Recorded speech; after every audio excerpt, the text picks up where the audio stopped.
Welcome to our YouTube channel. আজকে আমরা যে পড়াটি পড়েছিলাম যে বার্ডস আই, এই পড়াটির 1 নম্বর যে অ্যাক্টিভিটি সেটা আমরা সলভ করেছিলাম। আজকের ক্লাসে অ্যাক্টিভিটি 2 থেকে নিয়ে যতটা পারা যায় করব। তোমরা সকলেই 97 পৃষ্ঠা বের করবে। হ্যাঁ, দেখো অ্যাক্টিভিটি 2 কি বলেছে, write T for true and F for false statements in the given boxes. বলেছে যে বাক্যটি সঠিক হবে সেই ঘরে, সেই সেন্টেন্সের পাশে যে বাক্স আছে সেখানে টি, আর যেটা মিথ্যা হবে সেখানে এফ লিখতে হবে। তাহলে দেখো, Dronacharya was one of the greatest poets of his time. কি বলেছে, দ্রোণাচার্য তার সময়ের একজন বিখ্যাত কবি ছিলেন। তিনি কবি ছিলেন না, তিনি কি ছিলেন, গ্রেট ওরিয়ার মানে বীর যোদ্ধা ছিলেন। তাহলে এটি ভুল, তাহলে আমরা পাশের ঘরে লিখে দেব ফলস বা এফ। তারপর দেখো, the bird was made of paper. যে পাখিটি ছিল, পাখিটি তারা যে নিশানা করেছিল সেই পাখিটি ছিল পেপারের বা কাগজের। সেটি কাগজের ছিল না, সেটি কিছু ছিল উডেন, কাঠের তৈরি ছিল। তাহলে এটিও ফলস হবে। দ্রোণাচার্য ওয়াজ এ ডিসাইপল অফ পরশুরামা। কি বলছে, দ্রোণাচার্য পরশুরামের শিষ্য ছিল। হ্যাঁ, আমরা পড়েছি টেক্সটে যে পরশুরামের শিষ্য ছিল কে, দ্রোণাচার্য। তাহলে এটা সঠিক, তাহলে এখানে টি লিখবে। Dronacharya was not pleased with originals concentration. বলছে যে অরিজিনাল যে মনোসংযোগ ভালো ছিল সেটার কারণে, সেটার জন্য দ্রোণাচার্য খুশি ছিলেন না। অর্জুনের গভীর মনোসংযোগ ছিল বলে তো দ্রোণাচার্য তাকে যে পছন্দ করতো। তাহলে এই বাক্যটি ভুল দেওয়া আছে, তাহলে এখানে ফলস, এফ লিখবে। তারপর দেখো, Yudhishthir was very obedient to his guru. Yudhishthir তার গুরুকে খুবই মান্য করতো। তাহলে এটা সঠিক, এখানে টি লিখবে। All the children were learning various skills happily. যে পঞ্চপাণ্ডব 100 কৌরব ছিল, তারা তাদের যে অস্ত্র চালনা বিদ্যা খুব আনন্দ সহকারে শিখেছিল। এটা সঠিক হবে। তাহলে পাশের ঘরে কি লিখে দেবে, টি লিখে দেবে। হয়ে গেল আমাদের অ্যাক্টিভিটি 2। আমরা চলে যাব পরের পৃষ্ঠায়, 8 নম্বর পৃষ্ঠায় যে অ্যাক্টিভিটি 3 দেওয়া আছে সেটি দেখব। দেখো, fill in the chart with information from the text। কি বলেছে যে টেক্সট আজ পড়েছি আমরা, সেই টেক্সটের তথ্য নিয়ে শূন্যস্থানটি পূরণ করতে হবে। 1 is done for you, একটা করে দেওয়া আছে। তাহলে প্রথমে করে কি লেখা আছে, নেম অফ দ্য প্রিন্স মানে রাজপুত্রদের নাম, হিজ ফেভারিট উইপেন্স তাদের পছন্দের অস্ত্র। তাহলে প্রথমে দেওয়া হচ্ছে যুধিষ্ঠির পছন্দের কি ছিল, স্পেয়ার। স্পেয়ার কথার অর্থ হলো বর্ষা, তার পছন্দের অস্ত্র ছিল বর্ষা। তারপর দেখো, ম্যাচ কথা অর্থ কি, ম্যাচ কথা অর্থ হলো গদা। গদা কাকার পছন্দ ছিল, গদা পছন্দ ছিল দুর্যোধন এবং ভীমের। তাহলে 1 নম্বর ঘরে তোমরা লিখবে দুর্যোধন এবং 2 নম্বরে লিখবে ভীম। তারপর দেখো, সোর্ড কথার অর্থ হলো তরবারি। তরবারি কাদের পছন্দ ছিল, তারা যে যমজ ভাই ছিল দুজন, সহদেব এবং নকুল, এদের পছন্দের অস্ত্র ছিল তরবারি, সহদেব এবং নকুল। তারপর কি বলেছে, সবার শেষে অর্জুনের কি পছন্দ ছিল আমরা সকলে জানি। অর্জুন সব থেকে বেশি পছন্দ ছিল বোস অ্যান্ড অ্যারোস। ঠিক আছে, বোস অ্যান্ড অ্যারোস কথার অর্থ হলো তীর ধনুক। অর্জুনের সেটি ছিল পছন্দের অস্ত্র। তারপর দেখো activity 4, let's answer the following question মানে নিচের প্রশ্নগুলির উত্তর দিতে বলেছে। তাহলে আমরা দেখে নিব। দেখো প্রথম প্রশ্ন, হু was the Guru of Dronacharya.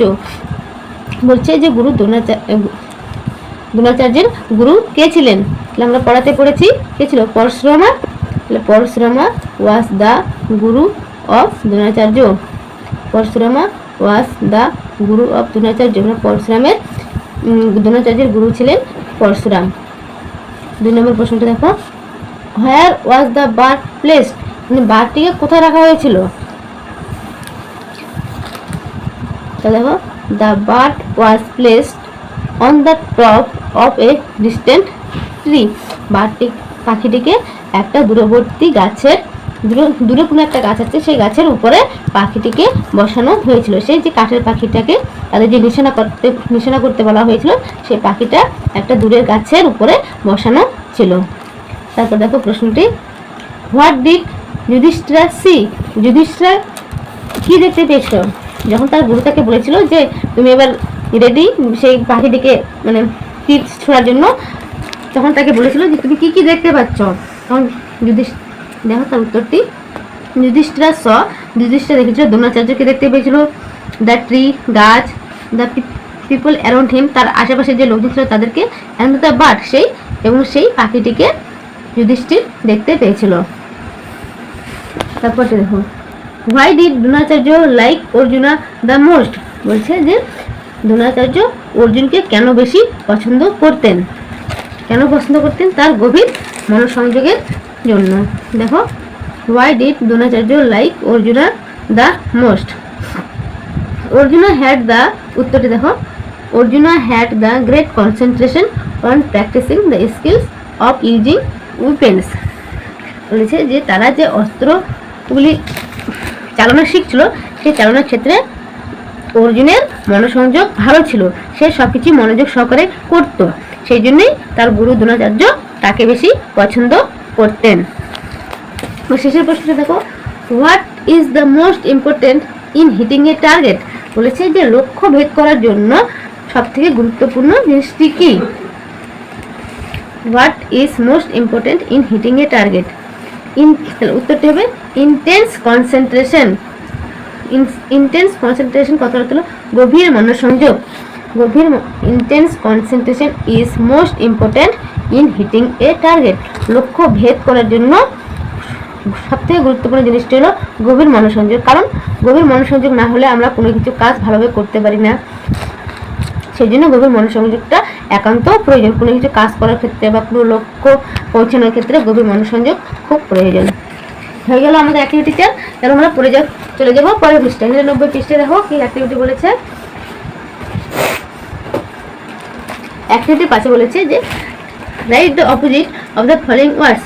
নিচে যে শব্দগুলি দেওয়া আছে সেগুলি বিপরীত শব্দ লিখতে হবে। You will find the words in the above history. আমরা যে আগে পড়াটি পড়েছি সেখান থেকে সেই বিপরীত শব্দগুলি খুঁজে নিতে বলা হয়েছে। The first letter of is what is given in the box. বলেছে যে সেই বিপরীত শব্দগুলি হবে তার প্রথম অক্ষরটি কি সেগুলি এখানে বলে দেওয়া হয়েছে। তাহলে দেখো, ডার্ক মার কথার অর্থ কি? ডার্ক কথার অর্থ হলো অন্ধকার। তাহলে এর সঠিক বিপরীত কি হবে? দেখো এখানে বি দিয়ে দেওয়া আছে। তাহলে আমরা প্রথমে যে পড়াটি পড়েছিলাম, একদম প্রথম পড়াটি ছিল it was a bright and sunny morning. তাহলে ওখানে ছিল ডার্ক কথার অর্থ অন্ধকার। আমরা নিয়ে নেবো এখান থেকে ব্রাইট মানে হলো উজ্জ্বল বা ঝকঝকে। তারপর দেখো স্যাড কথার অর্থ হলো দুঃখিত। তাহলে এর সঠিক বিপরীত হবে গ্ল্যাড মানে আনন্দিত। জি দিয়ে শুরু হয়েছে। তারপর দেখো নেভার কথা অর্থ হলো কখনো না। তাহলে বিপরীত হবে অলওয়েজ মানে সর্বদা বা সব সময়। তারপর দেখো ওস্ট কথা অর্থ হলো সব থেকে খারাপ। তাহলে বিপরীত হবে বেস্ট মানে সব থেকে ভালো। এভরিথিং মানে সবকিছু।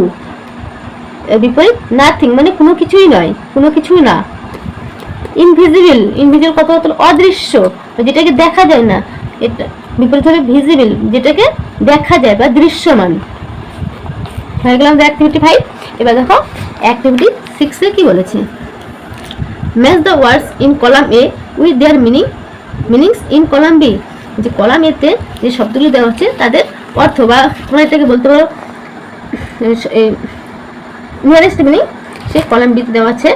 এটার যা মানে এই কলাম বিতে যে দেওয়া আছে মানেটা অর্থ একই হবে, সেটাই তোমাদের ম্যাচ করতে হবে। তাহলে আমরা প্রথমে দেখে নিই ডিসেবলস কথার অর্থ হলো শীর্ষ। আমরা এইদিকে মানেগুলোকে দেখে নিই। গোল কথার অর্থ হলো লক্ষ্য। কিপ কোয়াইট চুপ করানো। নোটিস কথা লক্ষ্য করা, লক্ষ্য। স্টুডেন্টস মানে হলো ছাত্র। তাহলে হয়ে যাবে সঠিক উত্তর স্টুডেন্টস। ডিসেবলস মানে শীর্ষ, স্টুডেন্টস মানে ছাত্র বা শিষ্য। আমরা দাগ দিয়ে নিব সেখানে।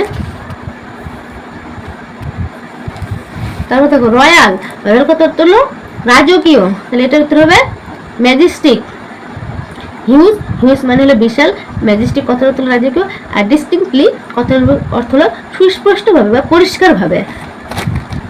রয়্যাল, রয়্যালটি হয়ে যাবে ম্যাজেস্টিক মানে রাজকীয়। তারপর দেখো ইমেন্স, ইমেন্স কত অর্থ হলো বিশালও হতে পারে আবার গভীরও, তাহলে এটা হয়ে যাবে হিউজ, হিউজ কত অর্থ হলো বিশাল বা অনেক। সাইলেন্সড মানে চুপ করানো, আমরা আগে পড়ে নিয়েছি, তাহলে কি হবে এটি কিপ হোয়াইট। টার্গেট, টার্গেট কত অর্থ হলো লক্ষ্য, তাহলে এটি হবে গোল।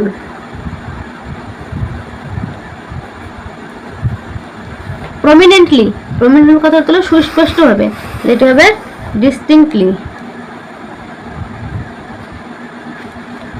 অবজার্ভ, অবজার্ভ কত অর্থ হলো লক্ষ্য করা, এটি হবে noticed.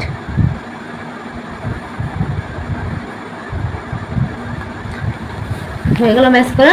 ডিসেবলস, students, royal, majestic, immense, huge, silence, keep quiet, target, goal, prominently, distinctly, observe, noticed.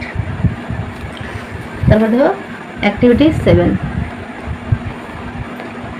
Let's fill in the gaps with words given in the box. বলেছে যে এই যে শূন্যস্থানটি দেখতে পাচ্ছ তোমরা, সেই শূন্যস্থানে এই যে বক্সটা দেখতে পাচ্ছ, এই বক্স থেকে শব্দ নিয়ে এই শূন্যস্থানটিকে পূরণ করতে হবে। তাহলে আমরা প্রথমে একটু মানেগুলো দেখে নেব। রেডি, রেডি কত অর্থ হলো প্রস্তুত। সারপ্রাইজ, সারপ্রাইজ কত অর্থ হলো অবাক হওয়া, অবাক হয়ে যাওয়া। ফায়ার্স, ফায়ার্স কত হলো মারাত্মক বা হিংস্র। ইনভাইটেড, ইনভাইট কত অর্থ হলো আমন্ত্রণ করানো বা নিমন্ত্রণ করা। প্লিজ, প্লিজ কত অর্থ হলো দয়া কর, অনুরোধ করা। এবার দেখো প্রথমটি, we were dash to hear the sad news, তাহলে কি হবে আমরা সেই দুঃখের সংবাদটি শোনার পর কি হয়ে গেছিলাম অবাক হয়ে গেছিলাম, তাহলে এখানে কি হবে surprised.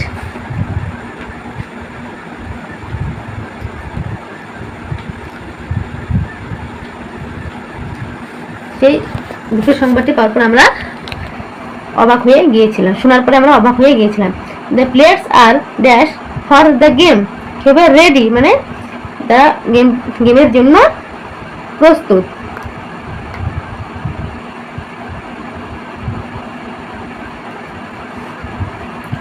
Always try to keep yourself away from dash animals, কেবল হিংস্র ফায়ার্স।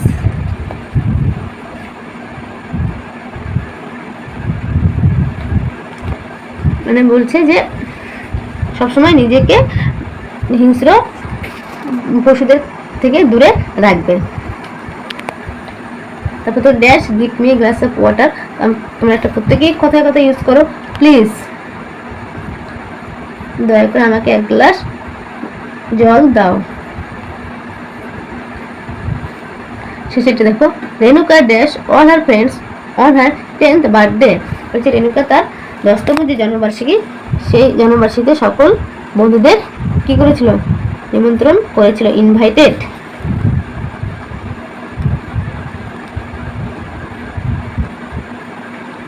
তোমরা এগুলো অবশ্যই ভালো করে সলভ করবে, সলভ করলে তোমরা পরীক্ষায় আসলে যেন ভালোভাবে লিখতে পারো। হয়ে গেল আমাদের যে 99 পৃষ্ঠায় যে 3টা অ্যাক্টিভিটি ছিল, 5, 6, 7 হয়ে গেল। এবার আমরা চলে যাব পরের পৃষ্ঠায়। এখানে দেখো তোমাদের ভোকাবুলারি দেওয়া আছে। অ্যাক্টিভিটি 8 বলছে let's write a or N or D in the boxes below. নিচের যে বাক্সগুলি তোমরা দেখতে পাচ্ছ, এগুলোতে এ কিংবা এন কিংবা ডি তোমাদের বসাতে হবে।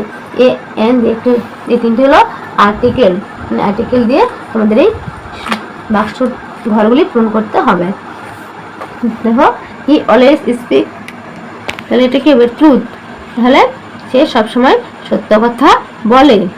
The truth, he always speak the truth. Nila has seen dash Taj Mahal, তাই তাজমহল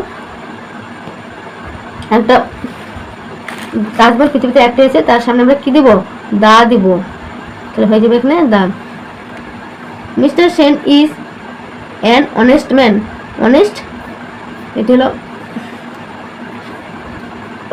অনেস্ট, এটি এই যে উচ্চারণটি ভাওয়ালের মতো হওয়ার কারণে আমরা এখানে কি দেব, অ্যান বসাবো। Amal is drawing A map of India. বলছে অমল ভারতের একটি ম্যাপ অঙ্কন করছে, তাহলে একটি এখানে এ হবে। গঙ্গা, আমরা সকলে জানি গঙ্গার আগে কি বসে, দা বসে, the Ganga is a holy river. Ganga একটি পবিত্র নদী। Have you seen an owl, এখানে বসে যাবে অ্যান, আউলের আগে এটি যেহেতু ভাওয়াল, ভাওয়ালের আগে আমরা সকলে যে অ্যান বসে, তাহলে তুমি কি পেঁচা দেখেছো? Grandfather gave me a doll, ঠাকুরদা আমাকে একটি পুতুল দিয়েছিল।